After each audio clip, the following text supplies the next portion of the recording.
chair. I have stepped in with, Richard has asked me to step in his chair to get things started.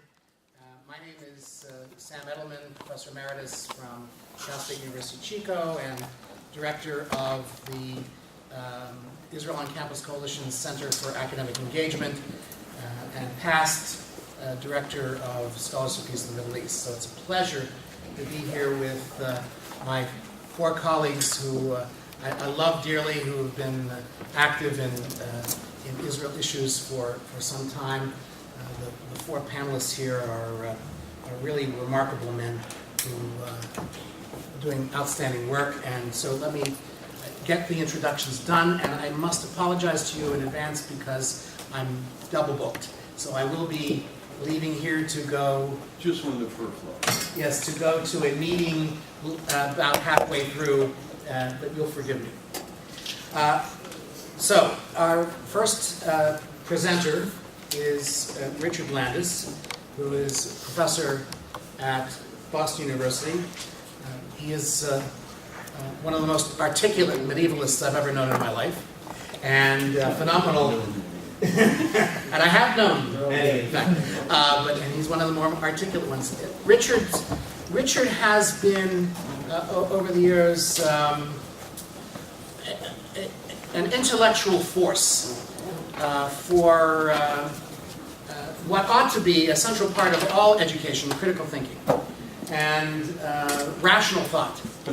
And his paper is going to be on paradigms, anomalies, the construction of Western intelligentsia, the case for construction of Western intelligentsia, the case for honor-shame dynamics. And you should all ask Richard at the end, when you get into the questions, about his concept of cognitive warfare. Just a hint. The second paper today will be presented by Asaf Romirowsky, who is an adjunct professor at Drexel University and the acting director of Scholars for Peace in the Middle East. Asaf also has done amazing work, especially on Palestinian refugee issues and a whole host of different issues having to do with contemporary Israel issues. He's doing a joint paper with presenting a joint paper with Gerald Steinberg from NGO Monitor and Bar-Ilan University, and the paper is When Peace Discourse Fuels Conflicts, Palestinian Narratives in Academia. And so, and you all know Gerald, a very important scholar and thinker in this area. Next is Gabriel Noach-Romm. I've known Gabe for quite some time. He and I both are Brandeis Schusterman Fellows, and we traveled together through thick and thin and with the Schusterman Foundation to Israel a number of years ago. He is at Northern Michigan University. His paper is also one which is very, very interesting and dear to my heart because he's dealing with the person I love to hate.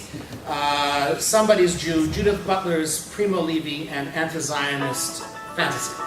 So another very important paper. And last but not least is Professor Richard Cravatts from Simmons College. Richard has written a number of works on anti-Semitism in academia and a whole host of different issues with regard to the conflict on college campuses, and is currently the president of Scholars for Peace in the Middle East. And his paper is The Academic Brand-Hijacking of Israel. So without further ado, I'll turn things over to my good friend, Richard Landis. Thank you.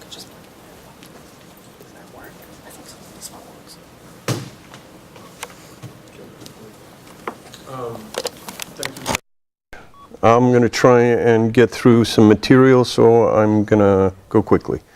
I'd like to make a specific argument here today, both an assertion about an extraordinary development among the Western intelligentsia in the 21st century, and an attempt at an explanation of that recent phenomenon. Let me begin with the thesis. Over the course of the past 13 years, the Western intelligentsia, that is, the main participants in that wondrous creation of both print and cyberspace, the public sphere, have been subject to an extraordinary degree of cognitive disorientation. That is to say, an astonishing dissonance between what we say about social phenomena and what the reality that produces those phenomena actually is, a gap between empirical reality and our descriptions of that reality. Recently, Bret Stephens opened a talk with the following joke. This is my version. A surgeon is called in at the last minute to stand in for an operation. And when he arrives, he discovers he's to perform a castration, or technically speaking, a testiculectomy. After the operation goes successfully, he goes to see the patient and asks him why he wanted to be castrated. And the man says, well, you see, doctor, I'm about to marry a Jewish woman. And the doctor says, did you mean circumcision? He says, oh, that's the word. I knew it began with a C. Okay, so this is Bret's commentary on this. I was thinking about this joke over the weekend as I read various accounts of the so-called elections in Iran and the so-called moderate who won it and of the so-called presidency that he will occupy. And yet the words election, moderate, president are so misleading as to leave the credulous reader, of which there are many, and leader, of which we have many, much in the same way as the poor fellow in my joke. Here was an election in which women and religious minorities are barred from running, in which hundreds of candidates are arbitrarily disqualified, in which all the candidates who weren't disqualified are known hardliners to one degree or another, in which the term moderate describes a man who in 1999 called on the regime to crush a student protest mercilessly and monumentally, and in which the presidency they were contesting is a largely powerless office, since effective power in Iran has not changed for over 24 years. And yet, I'm afraid to report, the media all but universally fell for the regime's propaganda that it had just conducted an exercise in electoral democracy. And it's not just about Iran. In generations to come, I think intellectuals will look back and have a field day explaining the self-induced folly of the major spokesmen and spokeswomen of the current public sphere, a group of people who self-consciously identify as progressive. Let's begin to compile a preliminary list for their analysis. Now here, I had the quotes. If you want the quotes, I can give them during question and answer, but I'm going to go over them quickly. Exhibit A is George Bush after 9/11, telling us that Islam is a religion of peace. Exhibit B, on which I plan to spend some time, is the Muhammad Al-Dura image, replaces the image of the boy in the Warsaw Ghetto, which was a comment by Catherine Ney, and I'll come back to that as well. Exhibit C, Judith Butler, Hamas and Hezbollah are part of the progressive left, the global progressive left. Why? Because they're anti-imperial. How do we know they're anti-imperial? Because they say they are, and they oppose American imperialism, whereas Hamas and Hezbollah have to be are part of what has to be termed the most ferociously imperialist ideological movement on the planet today, in a pre-modern sense of imperialism, not even in a modern sense of imperialism. So as, one might ask how a radically misogynist, homophobic, genocidal, anti-Semitic theocratic movement is part of the left, and she says because they're opposed to Western imperialism. Exhibit D, the Muslim Brotherhood is largely secular. That's the word of James Clapper, our Director of National Intelligence. Peaceful and committed to nonviolence, that's our Secretary of State. These things are not isolated discourse, some odd diplomatic aberrations among an otherwise acute community of policymakers and analysts. If you haven't done so, you all owe yourselves to the terrifyingly comic experience of watching Attorney General Eric Holder and Assistant Secretary of Defense for Homeland Defense Paul Stockton responding to questioning on Capitol Hill about whether radical Islam has anything to do with the terror that we're dealing with. I mean, I don't know how many of you have seen it, Google it. It is astonishing. They're automatons. They give the same answer repeatedly. It is acutely embarrassing to anybody with three-digit IQ.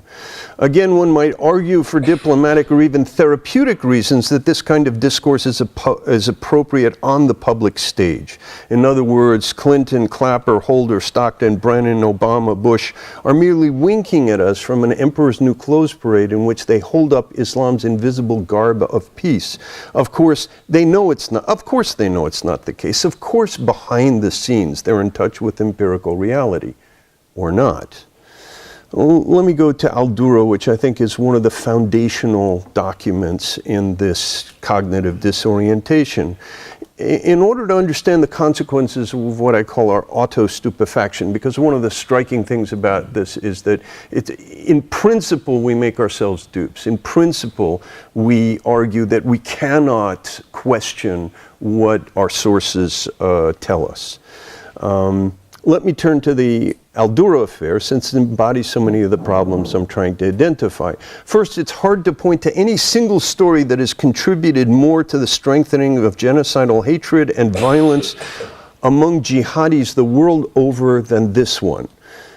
Images like Abu Ghraib and reports of Qurans flushed down the toilet may have provoked waves of violence, but the Al-Dura narrative reached mythical proportions embodied in Catherine Ney's assertion that it symbolically displaced the Holocaust. Second, the evidence that supports this story is so faulty, so transparently unreliable, that the very acceptance of this lethal narrative, as Nidra Polar calls them, by the overwhelming majority of our journalists, and through them the public, including even some Zionist advocates, illustrates just how far from serious empirical analysis we have drifted. The Al-Dura narrative, a Palestinian boy dies on camera, possibly the deliberate victim of IDF fire, can only exist on what I call Recab Street, which is Baker Street backwards, where every element of deductive logic and observational acuity has been jettisoned for a narrative that, in fact, has done us and everybody but the warmongers enormous damage. Why a narrative as empirically weak as it is symbolically destructive should continue to stand for 13 years after its initial catastrophic dissemination represents a problem few will want to, but many should examine, and above all, that's the journalists. One aspect of this problem is what I call lethal journalism. A lethal narrative is a fundamental weapon in cognitive war, generally in the form of an accusation of war crimes, specifically about targeting innocent civilians. It's designed to create hatred and a desire for revenge among one's own side, the people who produce the lethal narrative, a revulsion for the other side among outsiders, and a paralyzing sense of guilt among one's own enemy, or one's designated enemy. In that sense, the Al-Dura story was a nuclear bomb of cognitive warfare whose fallout continues to sicken the cultures, all of them, into whose information stream it has entered as news. Among the many influences of the Al-Dura affair is the now dominance in the mainstream news coverage of the Middle East of a school of journalism, a school which consistently presents Palestinian lethal narratives to the audience back in the West as news. From Jenin with its hysterical accusations of massacres, to Operation Pillar of Defense with its dead babies killed by Hamas, or the Syrians offered up as Israeli kills, we are subject to a journalistic profession. I'm not saying all the journalists are lethal journalists, but I'm saying that the lethal journalists really carry the day. They set the tone, and as my daughter who worked for Dover Tzahal in the IDF noted to me, you get new journalists who come in, and in the first couple of weeks they're there, they're fine, and within a month they have joined the herd of independent minds. Substitution theology, the idea that the Al-Dura image replaces and erases the picture of the boy in the ghetto, is an expression of a kind of secular substitution theology in which the Israelis are the new Nazis and the Palestinians the new Jews. A long-standing claim of Palestinians and extreme radical leftists in the West goes back to well before Al-Dura. The Al-Dura affair took this substitution theology mainstream, especially amongst the Western left. From that point on, comparing Israel to the Nazis became a common feature of people who call themselves progressive, I really don't like to use that term to describe them, but of this discourse. For the Europeans in particular, this became a major source of relief from Holocaust guilt and explains to a significant degree why the image, despite its huge empirical flaws, became so popular, why European news replayed the image with almost as much frequency and intensity as Arab and Muslim news stations. Now, the irony in all this is that even as the Europeans waved their get out of Holocaust guilt free card in front of themselves, they were waving the flag of jihad in front of their Muslim populations. If this were a PowerPoint presentation, I'd show you a clip of how that footage was used by bin Laden literally within months of the event to recruit for global jihad. This particular lethal narrative operated with immense impact on every front. No single narrative better illustrates and delineates the workings of our cognitive disorientation than the Al-Dura affair. Now, I don't know if this is conclusion, but to sort of take one aspect of this problem, I'd like to suggest one significant way in which Jews and Israelis have contributed to the world's cognitive disorientation. In his immensely influential book, Orientalism, Edward Said had some choice and dismissive words for anyone who described the Arab world in terms of the dynamics of honor-shame culture. Speaking of an article by Harold Glidden, he wrote, "The article itself purports to uncover, quote, the inner workings of Arab behavior, which from our point of view is aberrant, but for Arabs is normal. After this auspicious start, we're told that the Arabs stress conformity, that Arabs inhabit a shame culture whose prestige system involves the ability to attract followers and clients, that Arabs can function only in conflict situations, that prestige is based solely on the ability to dominate others, that a shame culture, and therefore Islam itself, makes a virtue of revenge, that if, from a Western point of view, the only rational thing for Arabs to do is make peace, for the Arabs, the situation is not governed by this kind of logic, for objectivity is not a native value to the Arab system." All of this, he doesn't even have to spell out, is for him a form of racism. All of this is said assuming the reader will agree with Said that this is monstrous prejudice and that what Glidden describes here has nothing to do with the Arab world. And indeed, Said's work had the singular merit of virtually eliminating the discussion of honor-shame dynamics from the analysis of the Middle East. Truly, as Kramer puts it, ivory towers built on sand. Rather than reintroduce Glidden's analysis, I'd like to look at another aspect of this honor-shame dynamic, one which strikes closer to home. One of the more striking contrasts between honor-shame dynamics and what I consider the opposite, I call it integrity-guilt. Instead of wanting honor and avoiding shame, you want integrity and you want to avoid guilt. One of the key issues has to do with public self-criticism. Indeed, one can best distinguish between the two styles of public behavior with the following formula: choosing between public honor and private guilt, or public shame and private integrity. Now, to illustrate that, the best example is the biblical one of Judah and Tamar. Judah chooses to admit that Tamar was more righteous than he, which was as he put it, he didn't want the story to get out at all, lest he become a mockery, preferring public humiliation rather than incur the guilt of executing her in order to cover up his shame. In honor-shame dynamics, however, public face is paramount, and guilt can be successfully concealed. And guilt that can be successfully concealed plays a recessive, if not insignificant, part in decision-making. Honor killings can end up murdering innocent daughters, but the issue does not carry weight when the family's honor is at stake. The characteristic aversion to admitting public fault or guilt among people, especially among alpha males, leads them to prefer scapegoating narratives that victimize others for the faults they refuse to own. Lethal narratives about an enemy, especially an enemy hated for having brought shame to oneself, are part and parcel of this complex of emotions and values. Nowhere, and certainly no one, and certainly no culture consistently chooses integrity over honor in those situations where public shame is at stake. In that sense, self-criticism is a bottomless pit of opportunity for self-blame, since no one is perfect. But even if we deal with the matter as a question of percentages, i.e. a 30% rate of choosing integrity over